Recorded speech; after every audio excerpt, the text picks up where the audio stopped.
This is episode 33 of the Feed Your Soul with Kim podcast. Today we talk about having a decade in review, why I like to review the past. We're going to talk about closing out 2019 with a bang and closing out the decade of the 2010s. I always like to engage in an annual review, and this year is the year I'm going to do a decade in review. We're going to talk about why a decade in review is important. What are the 7 questions you need to ask yourself to review the last 10 years?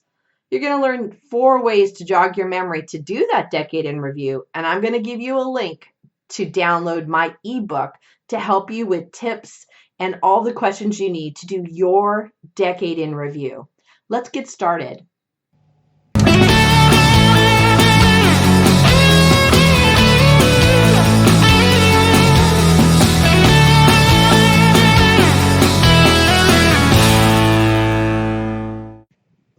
Thanks for joining us on the Feed Your Soul with Kim podcast.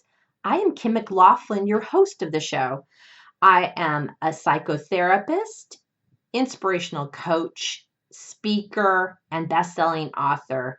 I help people when they're feeling frustrated, overwhelmed, and overloaded, and it shows up in overeating and over-dieting. I help them move into a place of peace with food and peace in their lives. Today's podcast is really great because it's something that only happens every 10 years. We're going to talk about having a decade in review, a review of all of the 2010s. I actually love doing year-end reviews. I've been doing year-end reviews for years now. I used to do it before I even had a business, and I would do a personal year-end review. Now that I have a business, I do a personal year-end review and a professional year-end review. I love it because it gives me a chance to reflect on the year and what's gone on, what I've liked, what I haven't liked, and then I get to enter into the new year with a fresh perspective. This year is so interesting because it's the end of a decade, and I actually didn't even think about that until maybe a month ago when some people around me were talking about it being the end of the 2010s. And I engaged in a process of reviewing the past 10 years, and it was really eye-opening to have that perspective and then to think about what do I want the next 10 years to look like. And that can feel overwhelming. And I want to break it down for you in a way that gives you some real great support and questions and way to do it in a way that doesn't feel overwhelming. As I'm taping this, we're going into the Christmas week, and I used to get really frustrated with myself because I thought I needed to do my year-end review before the year ended, before December 31st. I want to let you know you don't have to end it before December 31st. You don't have to end the 2019 with your year-end review or even your decade in review done, because it still is very appropriate later on. It can then feel, if you feel like you need to get it done by December the 31st, it can feel then like it's another task to do. And I really encourage you to have it be a really enlivening thing that you do that feels good and feels hopeful and helps you out rather than stressing you out and another thing you have to do.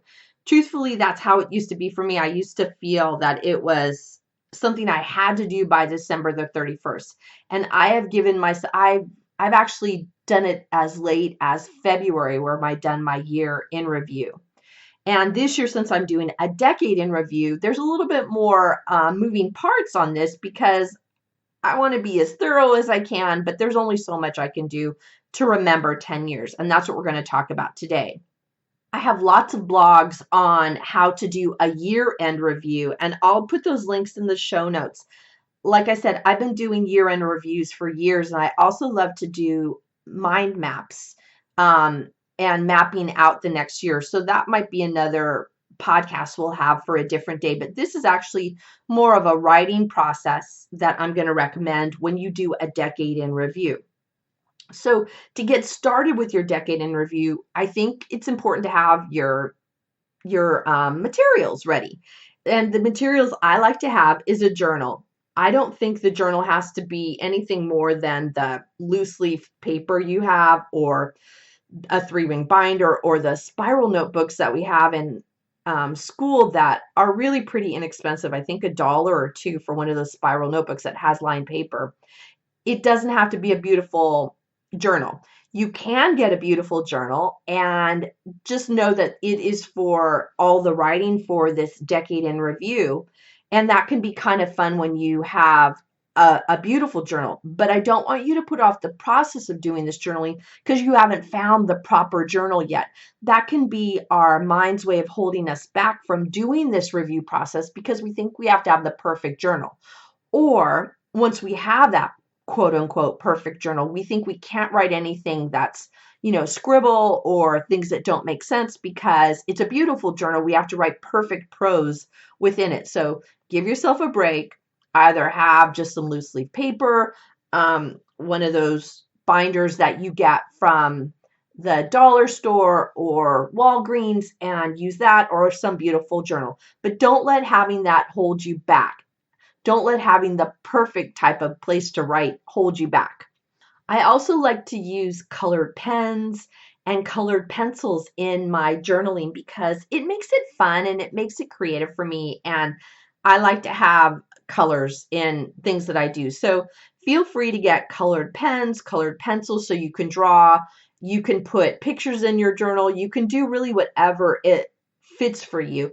I also like to add washi tape. Washi tape is this beautiful little tape. If you Google washi tape, WASHI tape, it's this fun little tape that you can buy at Michael's or any kind of store like that, where you put it on the paper. It kind of just makes everything more festive, and it's just a fun way to have more color in your decade in review. When I thought about doing a decade in review, I thought I needed to give you a map for how you could do it yourself, because it can feel overwhelming to think about, how do I look over 10 years, and what is it going to look like, and what kind of questions should I ask myself? Once again, when you get too much into your head about this, you can really hold off on just doing it. And I think we should just do it. Get it done, get something going, because the benefit is really in the end process of what you get in the end out of it, rather than having to have these perfect writing areas where you write something in a perfect way. So how do you do a decade in review? I love to journal, so that's what I recommend.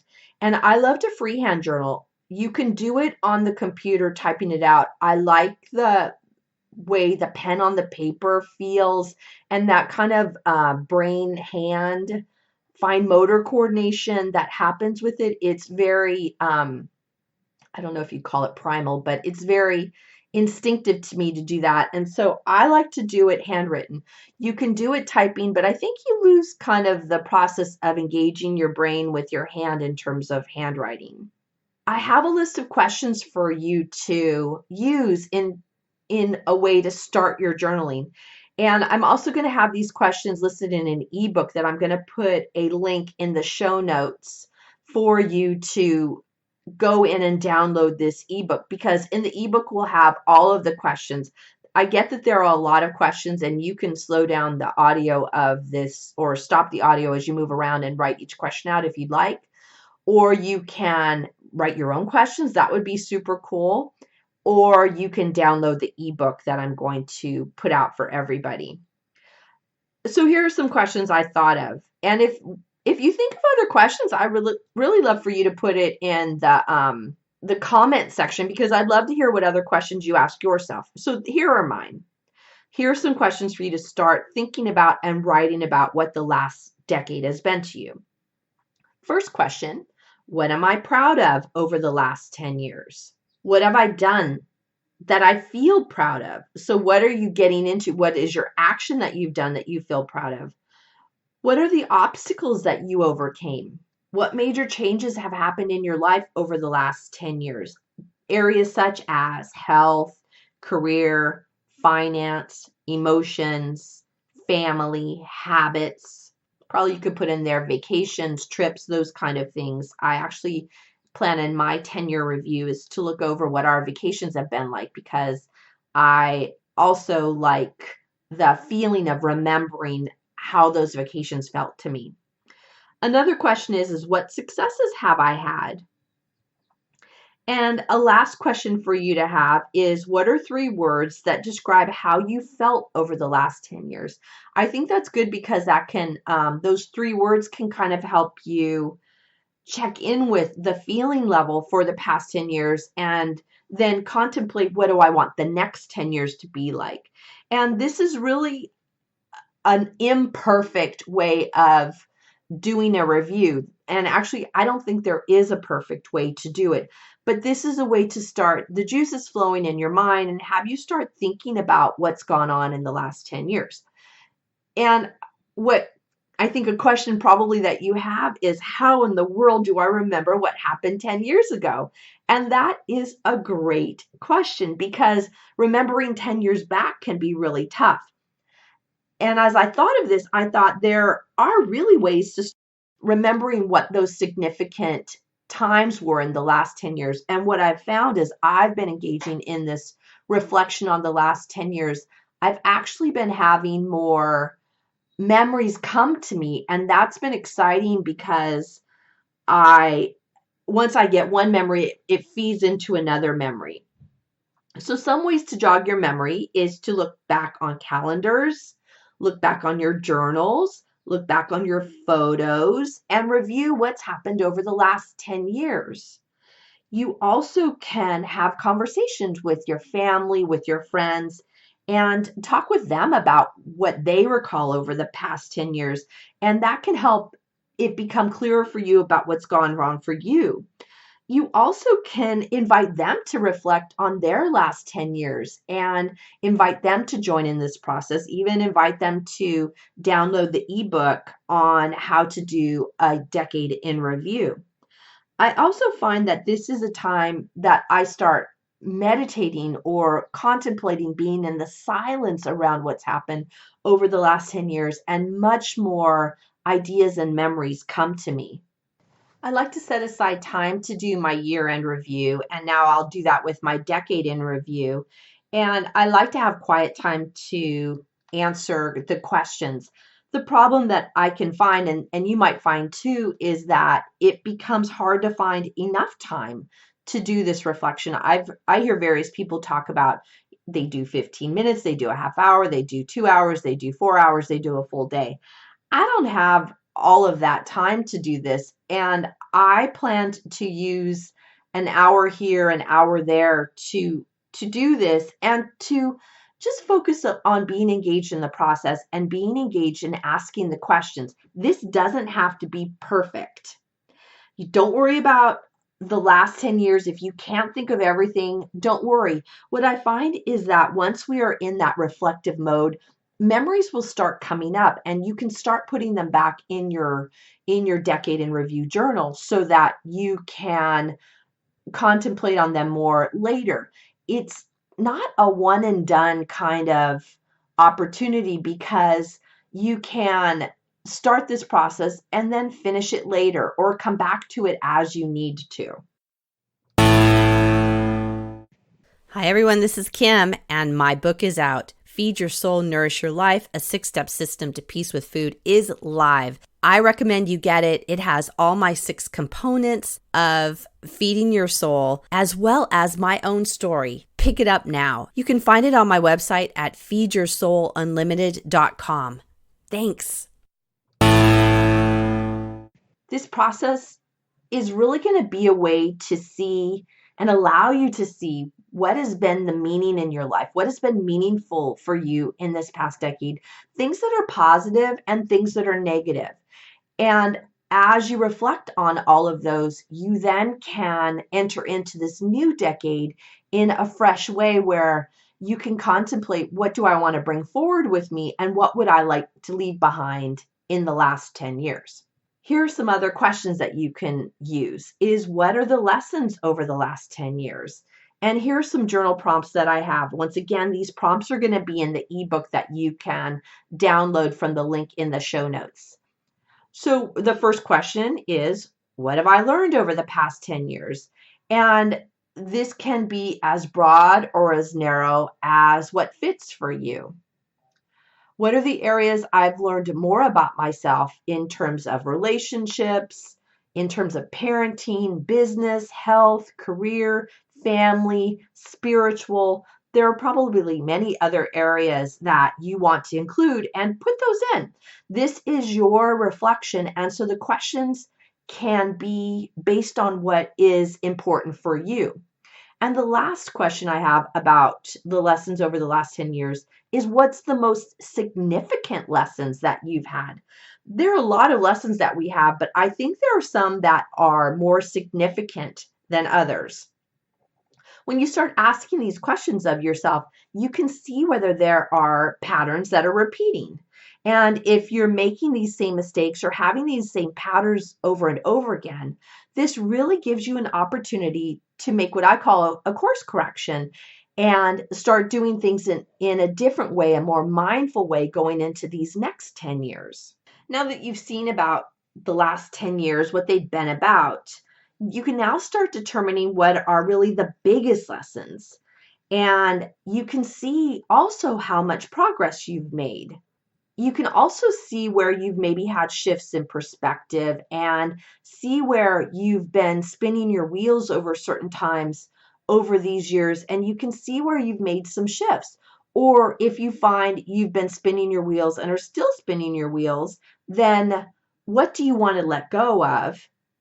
And what do you not want to bring into this next decade?